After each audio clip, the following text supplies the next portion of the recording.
고스파 성모님께서는 메시지에서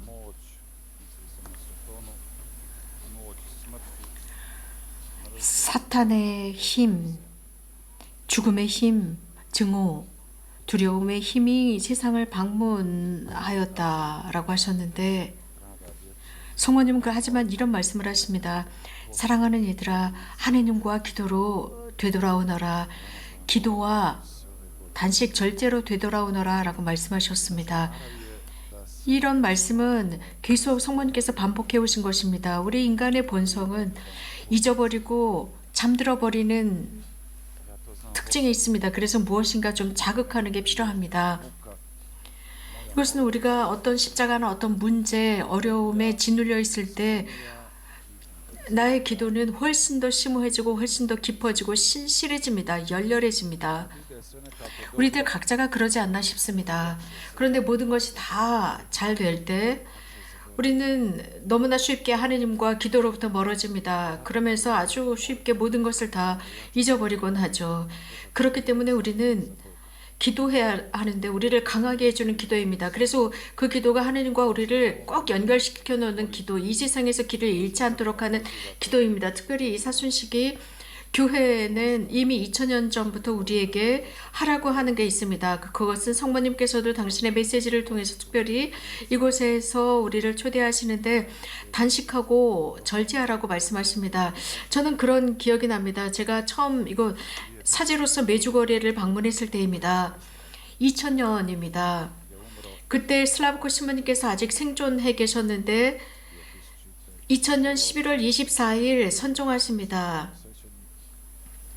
불행하게도 저는 신부님과 3개월 정도밖에 사제로서 생활하지 못했습니다. 그분께서 이곳에서 기도와 단식, 침묵 피정을 시작하신 분이시고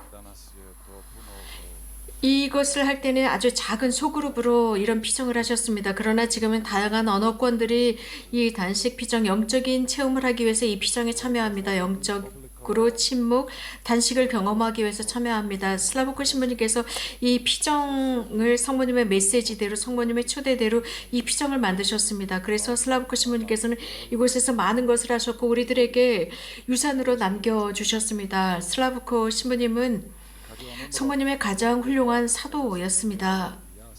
그분께서 돌아가셨을 때 많은 단체들이 이 단식 피정을 하겠다고 예약을 했고 저는 글쎄요 뭐라고 말씀을 드려야 하는지 꼭 저는 빌라도처럼 이 피정을 하지 않으면 안 되었습니다.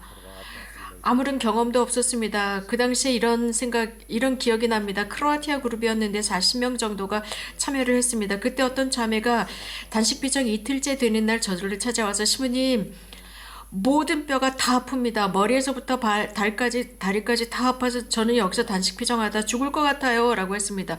그때 저는 공포에 질렸습니다. 단식 피정하다 이 양반이 여기서 돌아가신다면 이 단식 피정 을 홍보하는 데는 굉장히 심각한 문제를 일으키겠다 싶었고 저도 그 단식 피정 2칠때 되는 날 굉장히 배가 고팠습니다. 저도 함께 단식을 하고 있었거든요. 그때 저는 그 자매에게 밖에 나가서 레스토랑에 가서 약간의 음식을 드시든가 피자를 드세요 라고 했습니다. 하지만 단식 피정 마지막 날 그 자매가 이런 말을 했습니다. 저는 단식 피정 마지막 날 저희가 체험 나누기를 하거든요. 그분께서 이런 말씀을 하셨어요. 저는 신부님께서 말씀하시는 것을 듣고 밖으로 나가서 음식을 사 먹기보다는 성당으로 가서 양손을 펼쳐있고 예수님 더 이상 못하겠습니다. 저를 도와주세요 라고 했답니다. 이것이 진짜 탄원이었습니다. 진짜 기도였습니다. 그의 그 정직한 마음에서 나오는 기도였습니다. 예수님께서 그 기도를 들어주셨고 그 자매 말에 의하면 그 순간 그분은 날아가는 것 같았답니다. 완전히 몸이 가벼워졌대요. 그래서 저는 그 자매에게 날아오르지 마세요. 걸어 다니세요 라고 말씀을 드렸었죠. 그리고 제가 본 것은 함께 기도하고 함께 단식하는 그 분위기 그리고 그 침묵 분위기 이러한 분위기가 인간 안에서 얼마나 많은 것들을 끌어내는지 자유롭게 하는지 보았습니다. 성모님께서는 가정생활에서 어려움, 상처, 아픈 것들, 상처가 드러나 있는 두려움 이러한 모든 것들이 기도를 통해서 드러난다고 했는데 실제로 우리들의 몸은 아시시 프란치스코 성인께서 말씀하신 것처럼 고집스러운 당나귀와 같다고 했습니다. 우리들의 몸은 많은 유격이 있고 또 영혼으로부터 오는 많은 것들도 축적해 있습니다. 현재에는 많은 정신과 질병이 있지 않습니까? 이런 것은 어떤 바이러스에 의해서 만들어진 전염병이 아닙니다. 이것은 인간의 영혼과 육신, 마음의 혼연일체입니다. 교회에서 우리들에게 가르치는 이러한 모든 것들을 잊어버리고 있습니다. 이 단식의 영적인 능력을 우리는 잊었습니다. 그리스도인으로서의 유산인 단식을 다른 사람들이 훔쳐가서 사용하고 있습니다. 현대 얼마나 많은 클리닉에서 치료적인 단식을 하고 있습니까? 클리닉에서 사용하고 있습니다. 다이어트를 하고 있습니다. 그리스도 교회에서 그들이 이것을 이식해 갔습니다. 우리는 이런 단식을 잃었습니다. 여러분들 교회 외부에 보세요. 많은 사람들이 단식을 합니다. 즉 다이어트를 합니다. 몸을 가꾸기 위해서입니다. 여러 다양한 테라피적인 치료 효과적인 단식을 합니다. 혹은 영적인 단식과 이런 단식과 차이점은 없습니다. 그러나 내면적으로 들어가면 다릅니다. 다이어트를 하는 사람들은 자신의 미모, 자신의 체중 조절, 건강을 위해서 단식을 합니다. 외모를 위해서. 그러나 종교적인 단식, 그리스도인적인 단식은 하느님을 향한 단식입니다. 그 단식은 기도가 동반되지 않으면 그것은 체중 조절을 위한 다이어트에 불과합니다. 기도와 단식은 함께 가야 합니다. 베드로 성령께서 말씀하신 것처럼 삶과 기도와 단식, 곧 영혼, 기도, 단식입니다. 단식의 삶, 그것은 자비의 활동을 동반합니다. 이 세 가지는 함께 가는 것입니다. 이 세 가지 중에 어떤 것이라도 빠질 수가 없습니다. 한 가지라도 빠진다면 베드로 성령께서 말씀하시는 것처럼 아무것도 아닙니다. 단식을 위한 단식은 의미가 없습니다. 단식이 우리를 구원하지 못합니다. 하나님께 우리들의 단식이 필요한 것이 아니라 바로 우리들에게 필요한 것입니다. 우리가 단식하는 이유는 우리들의 삶을 정리하고 질서를 매기기 위해서입니다. 제가 이 단식의 첫날, 이틀째 날이 기억이 나는데 첫날, 두 번째 날까지는 굉장히 머리가 두통이 심합니다. 그리고 이 위 속에서 내장이 막 교양악을 울려냅니다. 그러나 정말 견디기 어렵습니다. 그러나 3일째 되는 날은 더 이상 배고픔을 느끼지 못하고 자유롭습니다. 몸이 가뿐합니다. 그래서 세상을 다른 방법으로 바라보고 사람도 다른 방법으로 보고 내 자신도 다르게 보입니다. 그래서 느낌이 굉장히 섬세해집니다. 그리고 자유로운 시간이 느껴집니다. 이 자유로운 시간 속에서 나를 섬세하게 봅니다. 단식 피정 기간에 어떤 자매가 이런 말씀을 하셨습니다. 제가 40명을 이 오찬에 초대해야 한다면 이런 모든 사람들을 위해서 음식을 다 장만해야 하고 끓이고 삶고 증기에 찌고 튀기고 해야 하고 그 사람 이렇게 열심히 준비한다고 하더라도 사람들이 다 만족하지 않을 텐데 여기 있는 사람들은 물과 빵을 먹음에도 불구하고 모두가 다 행복합니다. 라는 말을 했습니다. 단식을 하면서 내가 삶을 살아가면서 아주 적은 것으로도 만족해야 한다는 것을 깨닫습니다. 우리는 정말 많은 것을 축적합니다. 많은 음식을 축적하고 먹고 우리는 많이 소유하고 소유하는 것이 없는 것보다 더 우리들을 나쁘게 만듭니다. 지금도 그 첫 번째 단식이 기억이 나는데 제가 일주일 동안 물과 빵으로 단식한 뒤에 본당 사제관의 식당으로 들어갔습니다. 점심시간이었는데 정말 굶은 늑대처럼 배고픔을 느꼈습니다. 그리고 그 식탁에 많은 음식이 차려져 있는데 그 오찬 그 점심이 얼마나 맛있었는지 저는 태어나서 처음으로 그 음식을 보고 하나님께 감사를 드렸습니다. 그 음식을 보고 감사를 했습니다. 그날만큼 감사드린 적이 없었습니다. 우리가 단식할 때야 비로소 이 음식을 즐기는 게 얼마나 강렬한지를 깨닫습니다. 또 단식하면서 우리들의 시야가 열립니다. 우리가 받은 그 선물, 보지 못했던 그 선물을 발견하게 됩니다. 인생을 살아가면서 사람들에게 있어서 사실 단식은 음식을 배척하는 것이 아니라 그 음식을 하나님의 선물로 받아들이게 합니다. 또 단식이 우리를 가르치는 것은 먹는 법을 가르칩니다. 우리는 얼마나 빠르게 음식을 흡입합니까? 혹은 패스트푸드, 맥도날드나 그 외 다른 패스트푸드를 빠르게 먹어 치워버립니다. 슬랍코 신부님은 이런 말씀을 하셨습니다. 음식을 먹을 때 천천히 먹어야 한다. 그래서 물을 마시듯이 천천히 먹어야 한다. 빵을 마시어야 한다. 라고 했고 물을 씹어 먹어야 한다라고까지 하셨습니다. 빵이 없어서 기아에 허덕이는 사람들에게 있어서 빵은 축제와 같은 것입니다. 하지만 단식은 우리들의 마음을 열어놓습니다. 도움을 필요로 하는 사람들을 향해 관대해지게 합니다. 단식은 바로 사랑, 자애 안에서 이웃을 위해서 성숙하게 합니다. 자기 자신을 향한 사랑, 이웃을 향한 사랑 속에서 성숙하게 합니다. 그럼으로써 우리는 우리들의 몸, 영적으로 균형을 잡게 합니다. 가끔씩 사실 하루에 3번 단식하는 것이 쉽지 누군가를 용서하는 게 어렵다는 것을 깨닫습니다. 그리고 단식하는 게 훨씬 쉽지 내가 정말 싫어하는 사람을 참아주는 것이 어렵다는 것을 깨닫습니다. 그러나 바른 방법으로 단식할 때, 즉 육체적으로 바른 방법으로 단식을 할 때 우리는 영적으로도 성숙합니다. 우리는 텔레비전이나 인터넷을 절제할 수 있고 매스미디어나 소셜 네트워크나 혹은 수다나 쓸데없는 험담을 단식할 수 있습니다. 물론 이것도 영적인 단식입니다. 하지만 육체적인 단식도 이러한 단식으로 올라가야 합니다. 그래서 지나치게 많은 음식을 산더미처럼 집어넣지 말아야 합니다. 우리 몸에 말입니다. 그러나 우리가 건강한 음식을 찾지 않습니까? 그리고 유기농 음식을 찾습니다. 몸이 건강해지기 위해서입니다.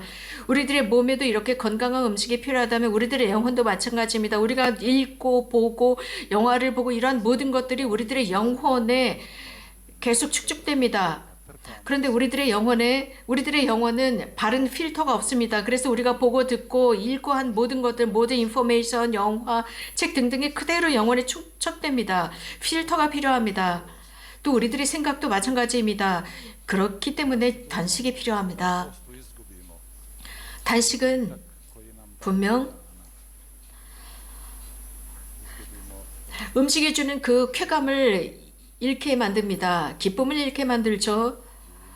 예를 들어서 잘 구워진 양고기나 맛있는 맥주나 포도주나 글쎄 여러 가지 많은 것들에 대한 쾌감, 음식에 대한 기쁨을 잃게 만듭니다. 하지만 우리가 단식을 시작했을 때 이런 음식에 대한 기쁨이 없습니다. 쾌감도 없습니다. 그리고 편안함도 없습니다. 그리고 신경질이 납니다. 신경이 예민해지고 유혹이 몰려들기 시작합니다. 이 단식을 그만해야지 너무나 힘들어 혹은 두통이 옵니다. 그래서 어떤 참석자들은 미칠 것 같다라고 합니다. 그러나 단식은 어떤 질병도 유발시키지 않습니다. 단식은 어떤 예민한 신경질도 유발시키지 않습니다. 슬라브코 신부님은 이런 말씀을 하셨습니다. 이 세상에 이 세상의 사람들이 단식을 다 한다면 예민한 사람들은 없을 것이다 라고까지 했습니다. 우리는 많이 먹으면서도 많이 마시면서도 신경이 예민해지지 않습니까? 그러나 이 단식은 주님을 향한 깊은 배고픔을 발견하게 합니다. 60만 양분을 주는 것으로 충분하지 않습니다. 동물들은 육체적으로 먹고 나면 위험하지 않습니다. 그러나 인간은 잘 먹어도 위험해집니다. 포악해집니다. 그런 기억이 납니다. 어떤 자매가 공원에서 강아지, 좀 큰 개를 데리고 산책을 하고 있었습니다. 즉 개줄 없이 산책을 하고 있었습니다. 다른 사람들이 지나가다가 깜짝 놀라서 개가 크니까요. 깜짝 놀라서 비켜가기 시작했습니다. 모두가 무서워했습니다. 도망쳤습니다. 그러니까 그 개 주인이 괜찮아요, 괜찮아요, 걱정하지 마세요. 바로 밥 먹었어요. 괜찮아요. 그 뜻은 위험하지 않다는 거예요. 동물은 밥을 먹었을 때는 위험하지 않습니다. 그러나 우리 인간은 더 심오한 음식이 필요합니다. 더 심오한 양분이 필요합니다. 그것은 주님만이 우리에게 주실 수 있습니다. 여러분들은 이곳에 바른 장소, 올바른 원천에 오셨습니다. 그 원천은 깨끗합니다. 투명한 원천에 오셨습니다. 여러분 잘못 오신 것이 아닙니다. 바로 이곳에 성모님이 계십니다. 예수님의 어머니, 우리들의 어머니가 계십니다. 바로 그곳, 이 교회에 우리가 있습니다. 예수님께서 약속해 주신 것이 있습니다. 교회, 즉 베드로에게 약속하셨습니다. 베드로 위에 그 반석 위에 교회를 세울 것이다 그랬습니다. 그래서 지옥도 이것을 부술 수 없다고 했습니다. 교회 안에 여러 가지 많은 나쁜 것이 있었고 악이 있었고 스캔들이 있었지만 이 교회는 하느님의 활동이라는 사실은 분명합니다. 메주거리에는 교회 안에 있습니다. 교회 밖에 있지 않습니다. 이곳에서 성모님께서는 어떤 새로운 교회를 만들기 위해서 오신 것이 아닙니다. 오히려 교회를 깨우고 쇄신시키기 위해서 오셨습니다. 그리고 다시 부르기 위해서 교회를 다시 예수님께로 이끌어가기 위해서입니다. 그분은 어머니이시고 예수님의 어머니이시고 우리는 그분의 아들과 딸들입니다. 성모님께서 하시는 말씀은 단순합니다. 건강한 말씀을 하십니다. 성모님은 다른 것은 알지 못하십니다. 다른 길은 모르십니다. 다른 방법도 모르십니다. 성모님은 단지 만약에 다른 길을 아셨다면 이미 오래전에 그것을 우리들에게 가르쳐 주셨을 것입니다. 왜냐하면 성모님께서도 우리에게 가르치시는 그 길을 가고 계십니다. 성모님은 그저 구름 위에서 추상적으로 사시지 않았습니다. 이 세상에서 사셨던 분이십니다. 성모님은 고통과 두려움, 십자가 또 피해가지 못하셨습니다. 성모님은 가장 먼저 이런 것들을 먼저 겪으셔야 했습니다. 심지어 그렇기 때문에 성모님은 우리들에게 말씀하실 권한이 있고 용기를 주실 권한이 있습니다. 곧 이 길을 버리지 마라. 이 그리스도를 따르는 길을 버리지 마라. 주님이신 그분께서 모든 것을 주시기 때문이다. 주시려고 하시기 때문이다. 라고 말씀하실 권한이 있습니다. 여러분, 저를 잘 참아주시고 잘 들어주셔서 고맙습니다. 바르고 좋은 것은 여러분들이 잘 취하셔서 여러분들의 주머니에 꼭 잘 가지고 집으로 돌아가시기 바랍니다. 주머니에 잘 넣으시고 또 저를 기억해 주십시오. 여러분들이 들으신 제 강연 속에서 불필요한 것은 다 빼내십시오. 오후 5시에 로사리오 기도가 시작이 됩니다. 6시에 미사가 봉헌이 됩니다. 강의를 끝내면서 간단하게 기도하고 끝내겠습니다. 앉아 계셔도 됩니다. 앉아서 기도하겠습니다.